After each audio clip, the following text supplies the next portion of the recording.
So let's get right into it.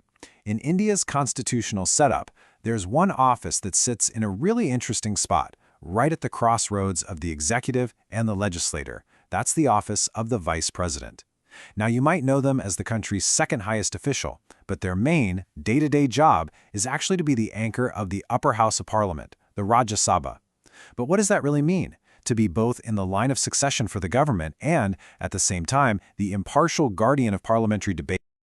This quote just captures the idea perfectly. The chairman of the Rajya Sabha is supposed to be that impartial guide, a lighthouse, making sure every voice is heard and the rules are followed, no matter what. But it also begs a really critical question. What happens when that impartiality gets questioned? What happens when the lighthouse itself is accused of, steering the storm? To really get this, we've got to go back to the blueprint, the Constitution itself. It created this very unique position where a single person is technically part of the executive branch, but spends almost all their time working inside Parliament. This dual role is honestly one of the most distinctive things about India's political system. The key to this whole design really comes down to this term, ex officio. The vice president doesn't get elected by the members of the Rajya Sabha to lead them. Nope, they become its chairman automatically, just by being the vice president. The whole idea here is to place them above the day-to-day politics of the house they're presiding over, giving them an authority that comes from a different national mandate. And when you put the vice president side by side with the president, the differences really pop. First up, their role in the legislature. The president doesn't preside over any house, but for the VP, that's their main gig. Then you've got the election process. It's different. Only members of parliament vote for the VP, which really reinforces that connection to parliament. And finally, check this out. Removal. It's not a full-blown impeachment. It's a resolution that starts in the very house the VP chairs, the Rajya Sabha. So, with this really unique position comes a pretty significant set of powers. Let's take a look at the toolkit the chairman gets to use to keep order, guide legislation, and, protect the dignity of the House of Elders. The chairman is way more than just a moderator. As the presiding authority, they're the final word on the rules and they have huge discretion. As a neutral referee, their vote is only used to break a tie, which is supposed to preserve their impartiality. And think about this. As a gatekeeper, they decide what topics even get to be debated on the floor. On top of all that, they shape a lot of crucial work by picking members for parliamentary committees. It's a role with immense procedural power. But what happens when those powers are used in a way that fuels a huge controversy? Well, that brings us to a recent period where the actions of the chairman, Vice President Jagdeep Dhankhar, led to this unprecedented clash and really put the neutrality of this high office to the ultimate test. Let's just walk through how these tensions escalated. Right from the start of his term in 2022, Mr. Dhankhar was really vocal about his views on judicial power. Then things really ramped up in the winter session of 2023 with a historic number of MPs getting suspended, which the opposition, of course, saw as an attempt to silence them. The friction just boiled over in December 2024 with that move to remove him, and by April 2025, he was in a direct public showdown with the judiciary. You see, the chairman's critique went way beyond just parliamentary stuff. By calling a constitutional provision, Article 142, which gives the Supreme Court special powers, a nuclear missile, he was basically painting the judiciary as an enemy of the legislature.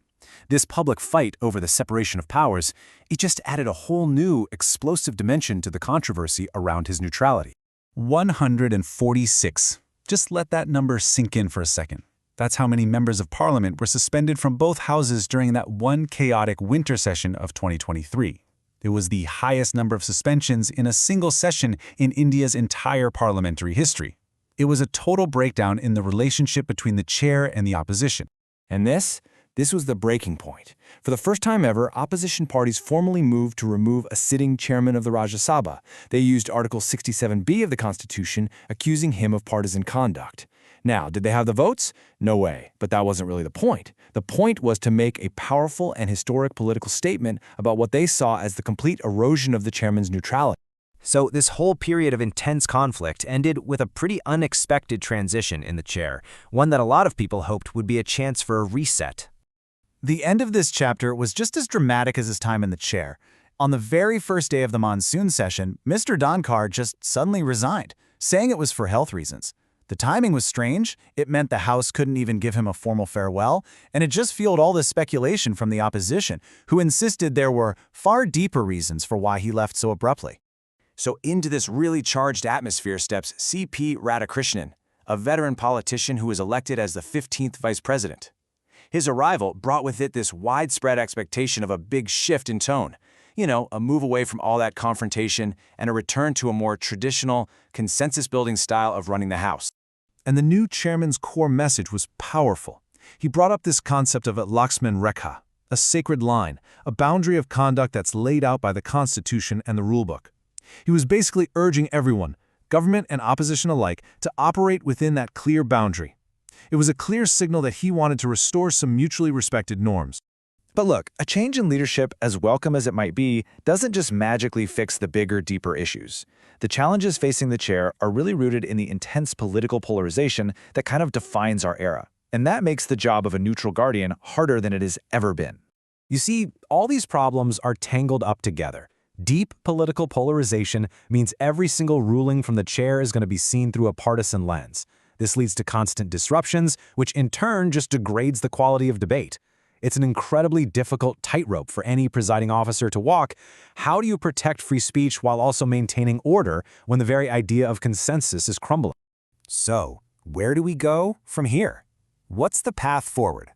Well, the good news is that for years now, various high-level committees have been studying these exact problems and have actually proposed some concrete solutions to try and reinforce the impartiality and effectiveness of this super important office. Okay, so let's break these down. The call for institutional neutrality is about making sure the umpire isn't seen as playing for one team.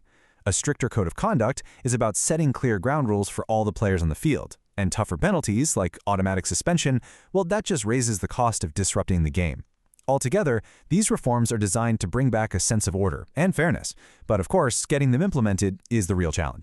And this really brings us to our final critical question. The Constitution imagines the vice president as an impartial guardian, right? A lighthouse in the storm. But when that storm is one of deep, relentless political polarization, can any one person, no matter how good their intentions are, truly stay above it all? Or is the guardian always destined to be pulled right into the middle of the fray? That is the enduring challenge for the future of India's parliamentary democracy.